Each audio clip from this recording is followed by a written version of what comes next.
right? No, I mean, it's so exciting. Like Shay said, I'm still pinching myself. I'm like, is this actually happening? This is crazy. Like, there's gonna be thousands of people watching our stories. Like, this is, my rookie season is gonna be shown to like everybody, like our last year season, and they're gonna be introduced to MX5 Cup to all these different characters, and it's gonna do so much good for the series, I feel like. But for me, I'm still like kind of freaking out. I'm like, if you told me this like 2 years ago, I would not believe myself. Yeah. I'm a little bit nervous, so I'm like, I don't know how it's gonna look because like I know what happened because I lived it, but I'm Mhm. like watching it, it's gonna be like going back like 5 years because it feels so long ago. It Like does. honestly, it does not feel like last year. Doesn't it? It feels like forever ago. Yeah, watching Yeah. episode 1 from you was like, that was me. Like, what's But going on? also how cool that you now have like your rookie season documented. Like I just think that is also the coolest thing that you'll be able to show like kids, grandkids, family, like generations later, they'll be like, no, that was me. And it's, we think back to even for me being in the finance world, which I know I'd love to touch on too. Heather, your little finance background is you look back and it's like we don't have it filmed that women didn't have credit cards until the 1960s. So like you're going to be able to go back and see the What? impact. Yeah. Yeah. I did not know that. I mean, it makes sense, but I On just your have never own. thought of it that way. Yep. Without a cosigner, you couldn't have a credit card You on your couldn't own till the purchase a 19th. home Yeah. Oh my without gosh. your Isn't husband that crazy? Uh-huh. Wow. That's not, Well, and now we hold the purchasing power, baby. yeah, exactly. We're set to inherit more wealth than ever. We hold the purchasing power. We are the consumers. And so, Oh wow. Heather, I'd love to touch on your journey too, between school, your rookie year, and what's going to be documented in the series. Yeah, so it was my second season in MX5 Cup. Me and Sally are both winners of Mazda's Women's Initiative Scholarship. Heck She yeah. won the year after me, which was 23, and I won in 22. And so Mazda has really been in like they've really supported us through every stage of our getting into this professional racing. And especially with this docu series as well, like they've provided these opportunities step to step for us, and so it's really just been incredible for that entire experience getting into professional racing, and the fact that they've been so welcoming in the entire process, and yeah, so it was my second season of racing. I switched teams, so you'll see kind of at the beginning, like it's also a new team for me, so I'm adjusting to everything to do with that. We had one test at Sebring before the season started, and then jumped into it at Daytona. And yeah, so there were some things that were new to me, some things that I already had experienced, like some tracks and stuff. But yeah, there's also just a lot of personal stuff that you'll see, in my life. A lot of life changes that went on for me last year. I graduated college and I moved from North Carolina back home to California in the Wow. middle of the year. And so, packing up all my stuff in my tiny little CX-30 and traveling across the country with my mom for a weekend is in the docu-series, as well as a lot of other things. But yeah, so a lot of our lives, it's kind of like an all-encompassing thing is all documented. That was kind of the purpose, was not to just show what it's like when we arrive at the track, but all the work that we're putting in behind the scenes and at home, and what we do in our personal lives. Mhm. So Yeah, there's a lot of personal life factor. It's not just about what we do when we show up to the racetrack. It's in prep to that. It's our family life. It's just every day, like highs and lows of struggling, finding the funding and the resources and relationships. And I'm a mother of two, and so my kids are also, in the documentary. And so there's a lot of key players. And then as well, it's not just us. Like the documentary does an amazing job highlighting some other race car drivers, particularly two that are on my team. Connor Zilich, who is a phenom. He's very much like the 1% in racing. He's made it to NASCAR at an incredibly high level. He's 18 years of age, and he went essentially from MX5 Cup to NASCAR with Junior Motorsports and Trackhouse Racing. And he just did his first NASCAR Cup debut, which is an incredibly big deal.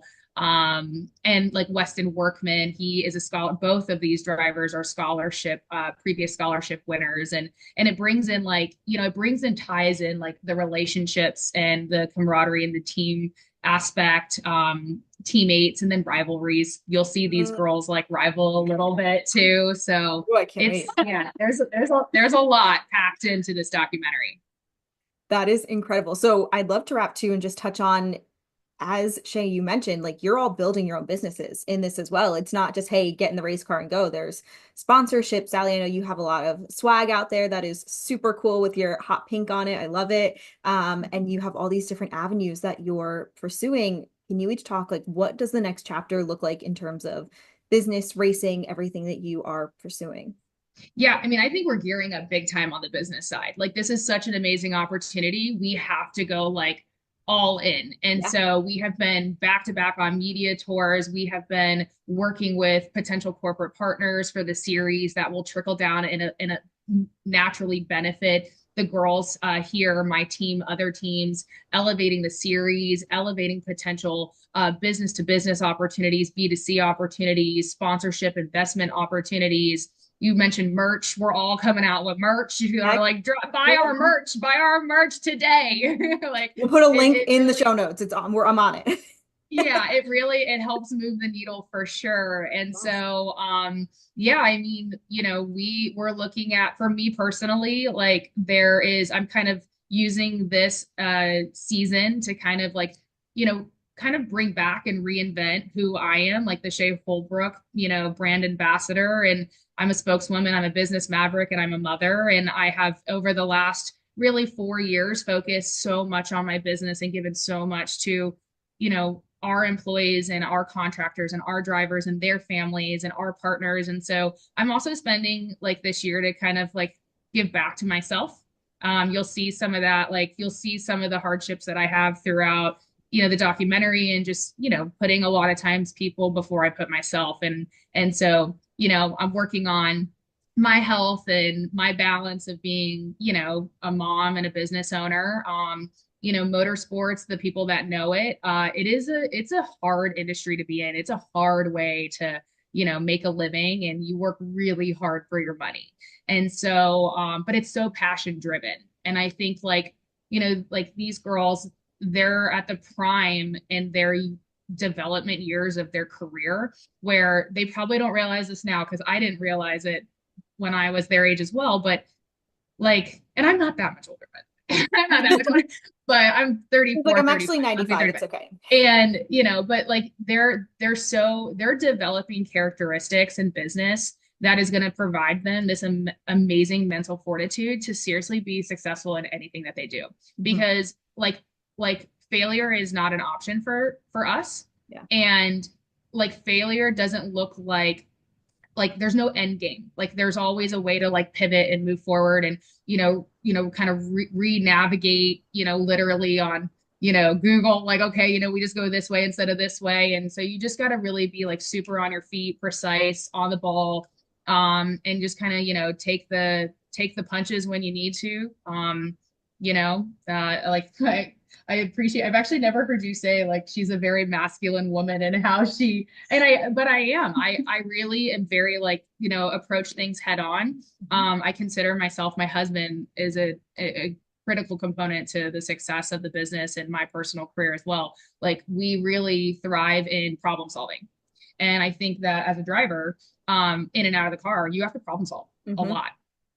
Yeah, you guys don't just check. And I think that goes back to a lot of like the snippets that were in the trailer for the show, is that you don't check things at the door. So I'm glad that the show is going to cover your personal lives. Like Heather, you moving, Sally, your rookie year, Shay, you building a business and your family being in it. I mean, as somebody who also running her own business, like you don't get to leave that at the door, right? You still have that like running in the back of your head of like, oh my goodness, like, did the kids make it to school today? Like, do I have enough paper towels at home? Like, that doesn't just go away the second you walk in the door. So I am so excited. Am I sure that I enrolled my kid in kindergarten, and did I pay tuition? You're like checking, you're like, he does go to school, right? Yeah. That is awesome. I like to end every episode by asking you each a question, and it is what is one thing that you do daily to make yourself feel wealthy or to embody a wealthy lifestyle? So whoever wants to kick it There off. you go. I'm going last on this one. Go ahead, we'll start over here. Oh man. Yeah, we Make end with an myself easy question. feel wealthy. Yeah, I think just spending quality time with people that mean something to me, people that I love. Obviously, like wealth and richness doesn't have to necessarily mean literal wealth. Yeah.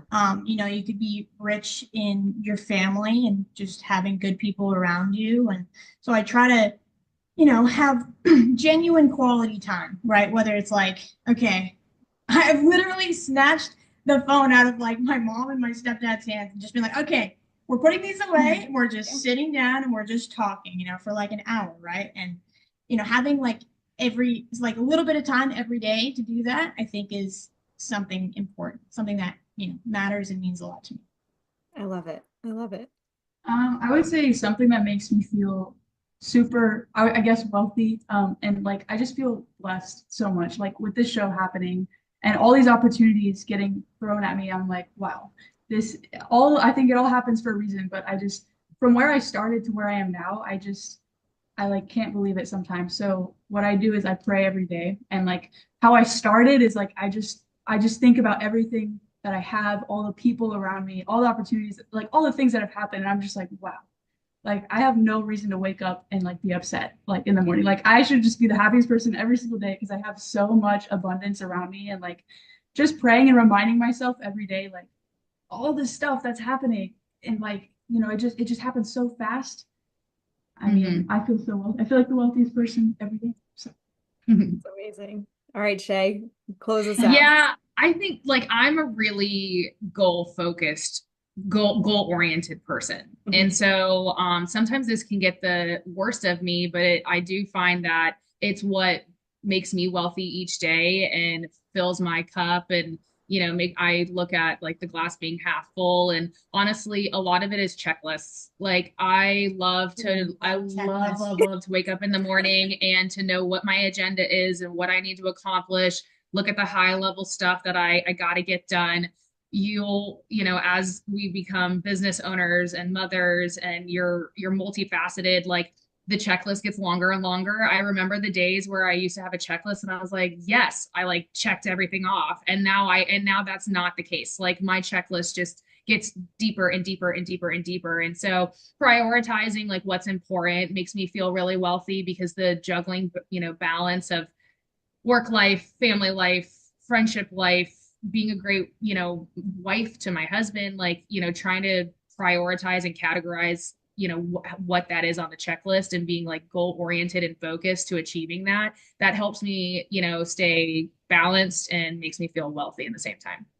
This is why I love to ask this question, is because part of my mission is that I want people to see, especially women, that wealth is outside of a dollar amount, right? It's A, what you do with your money, and B, it's like the experiences you get to have, that time with your family away from phones and everything else, being able to even have that time in the morning to pray and make those to-do lists, I think is just so incredible. So I am so grateful personally to have you here for this conversation. I think it was incredible, and I can't wait to watch your stories. The first 3 episodes are live today on Amazon Prime, so make sure you check them out.